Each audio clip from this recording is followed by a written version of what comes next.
Здравствуйте, друзья! Сегодня мы с вами будем шить брошь в стиле бохо. Именно такую, которую мне всегда хотелось, но с джинсовыми цветочками. Именно для того, чтобы можно было эту брошь носить с джинсовой юбкой или просто с джинсами. Для работы нам сегодня понадобится синтетическое кружево. Надеюсь, что у вас хоть немного такого материала найдется дома. Сами кусочки джинсовой ткани. Это у меня отрезанные от когда-то бывших брюк. Еще у меня будут тоже кусочки кружева, буквально фрагменты, которые я буду разделять и использовать.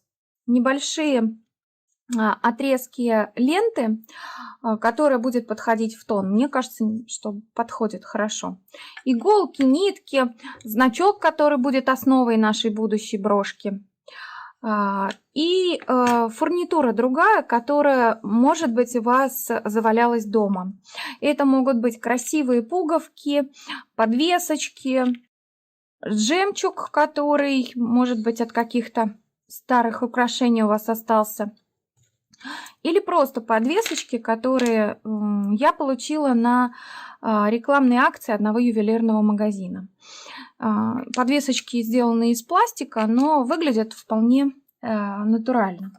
Еще мне понадобится сегодня клеевой пистолет, потому что большую часть конструкции я буду склеивать клеевым пистолетом. Ну что ж, мы с вами готовы. Берем белую нитку. И первое, что мы делаем, отмеряем кусочек синтетического кружева. Ну вот примерно 25 сантиметров. И сшиваю между собой концы. Шов самый обыкновенный, которым мы еще учились шить в начальных классах школы. Так, мы соединили края. У нас получилось вот такое кружевное кольцо. И сейчас мы его вывернем, во-первых, на лицевую сторону, чтобы шов остался внутри. И будем складывать вдвое. И вот этим нехитрым приемом складывания я удваиваю внутренний слой. Он становится более объемным, таким более интересным.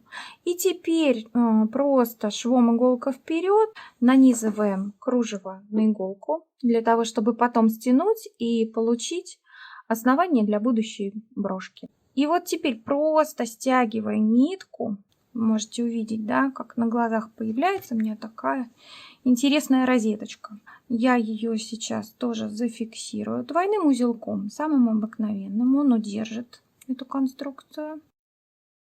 Вот мы уже можем, например, представить себе размер, да, нашей брошки будущей. Она такая у нас пышненькая, можно вот этой стороной развернуть. И вот так вот, прикладывая к значку, можем представить, как она у нас будет выглядеть в приклеенном состоянии. Теперь переходим к, собственно, украшению, которое будет у нас на нашей брошке. Я предлагаю сегодня шить симпатичные джинсовые цветочки. Беру ленточку джинсовой ткани, нитку с узелком черную, можно темно-синюю, даже лучше будет. Складываю аккуратненько, подгибаю в середину края, которые могут у меня потом махриться. Подрежу кончик и начинаю аккуратненько вкручивать просто руками в серединку такой свой будущий цветочек. С изнаночки подшиваю его, так, чтобы он не разбежался. Дальше продолжаю обматывать, но с поворотом. Проворачиваю и поворачиваю. Вот. У меня получается такой небольшой загиб. Еще раз прихватываю, чтобы конструкция не развалилась.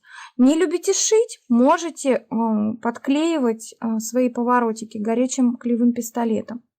Но я, вот, честно сказать, считаю, что иголкой это делается даже быстрее и удобнее. Снова готовим свою ленточку джинсовую. Она уже готова просто поворачиваться. Темновата ткань у меня, но надеюсь, что вам видно. С противоположной стороны прихватываю к стеночкам вот слои между собой. Так, снова заворачиваю все вовнутрь максимально. И опять поворачиваю. Вот уже что-то похожее отдаленно на розочку у меня в руках появляется. Можно через серединку спокойно протыкать. Хожу сюда, перехватываю. Ну и совсем немножко у нас уже осталось. Так, можно иголочкой заправлять, если лента, как у меня, тоненькая. И вот мы уже заканчиваем. Последний оборотик. Вот так это выглядит с изнанки. Вот так это лицевая часть. Протыкаю насквозь, перехватываю. И вот у нас теперь наружу только хвостик. Хвостик можно подрезать, чтобы он не был очень массивным. И аккуратненько завернуть. По возможности его фиксируем узелочками. Вот такой цветочек получился у нас. Ну и по возможности таких цветочков нужно сделать, я делаю или 3, или 5, например. От этого зависит размер нашей брошки. Кроме таких цветочков, можно еще сделать самый-самый простой, но очень симпатичный элемент. Ну, скорее даже бутончик. Надеюсь, что видно. Просто сложенную вдвое ленточку сворачиваю, скручиваю по кругу. Сначала это так немножко неудобно, потому что все такое маленькое. Ну, большие громоздкие элементы на брошках мне не очень нравятся. Как видите, тут вообще даже шитья и не подразумевается. Кроме последнего момента, когда нужно хвостик прихватить, чтобы обратно это все не развернулось. Таким образом, мы с вами вот уже несколько элементов приготовили разных, и таких в том числе. Я еще приготовила вот такую не очень широкую темно-синюю ленту. Мне хочется сегодня добавить несколько элементов, просто петелек вот этой ленты. Края обрабатываем зажигалкой, потому что в противном случае они прекрасно распускаются на ниточке. Вот. Петельки могут быть разные совершенно длины, и может быть даже по-разному я их буду склеивать. Да, у меня еще есть вот такие. Это вот просто, можно сказать, фрагменты кружева. Можно их тоже с разных сторон будет вытаскивать, примерно решить куда и использовать.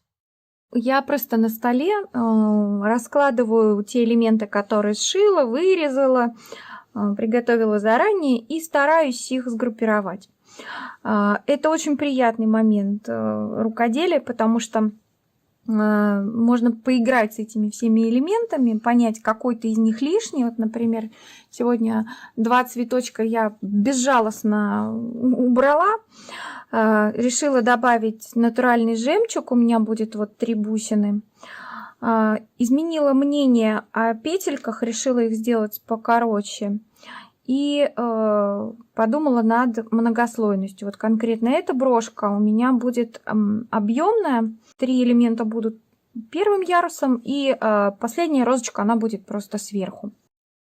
На этом этапе можно еще все изменить.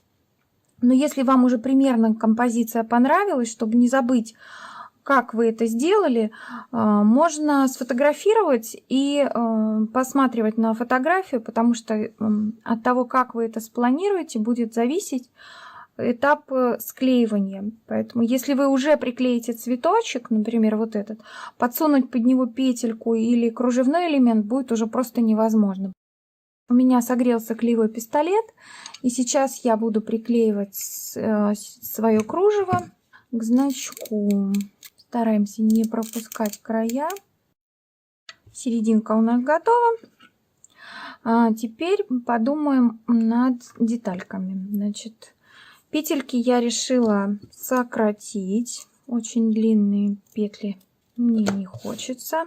Склеиваю между собой, подклеиваю под цветочек. И этот же цветочек, из-под него будет выглядывать кружево. Кружева у меня совсем немножко, поэтому приклеиваю просто по краешку. Также подрезаем оставшиеся петельки. Как я уже говорила, с одной стороны цветок у нас заканчивался, да, заворотом ткани. Поэтому вот этот край мы внутрь композиции всегда разворачиваем. Клеиваем третий цветок, третий элементик. Надеюсь, что вам хорошо видно. Если не очень плотно приклеилось сразу, ничего страшного, мы это будем еще соединять. Смотрим обязательно по значку, где у нас застежка. Держим ровненько. И начинаем приклеивать наши основные элементы. Клея не жалеем, но и не перебарщиваем, иначе он будет ходить сверху и оставлять некрасивые следы. В общем, непростая задача взять ровно столько, сколько надо. Бутончики располагаем между.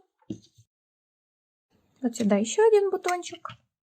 Я надумала добавить еще один элемент для своей композиции, третий бутончик.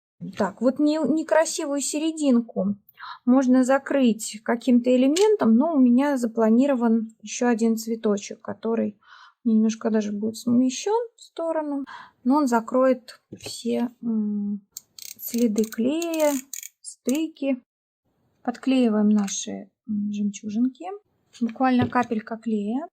Моя чудесная брошка просто усыпана жемчугом. Но мне все мало, я еще сделаю вот такую подвесочку. Ну, теперь без ниток мне точно не обойтись. Так, пришита наша чудесная подвеска, но мне захотелось добавить еще один элементик, как всегда в конце, бантик из атласной ленты. Я просто его завязала, даже не подшивала. Можно выбрать какой стороной. Ну, я уже выбрала для себя. И вот сейчас последняя капелька клея для этой брошки. Я приклеиваю свой милый, малюпусенький бантик. Таким образом, подвеска, она получается не пришита, а такое ощущение, что как бы привязана к этой брошке. Вот теперь моя брошь, я считаю, что полностью готова. У меня есть вот кусочки поблизости ткани. Вот можно посмотреть на натурально окрашенный хлопок, на ткань, например, вот с мелким рисунком, как она будет. Ну и можно примерить, например, на деним. Представить, что это джинсовая куртка. На темном фоне светлая окантовка выглядит особенно эффектно. Спасибо, что досмотрели до конца. Подписывайтесь на наш канал. Мы будем очень рады знакомиться с вами и, если получится, то дружить. До свидания.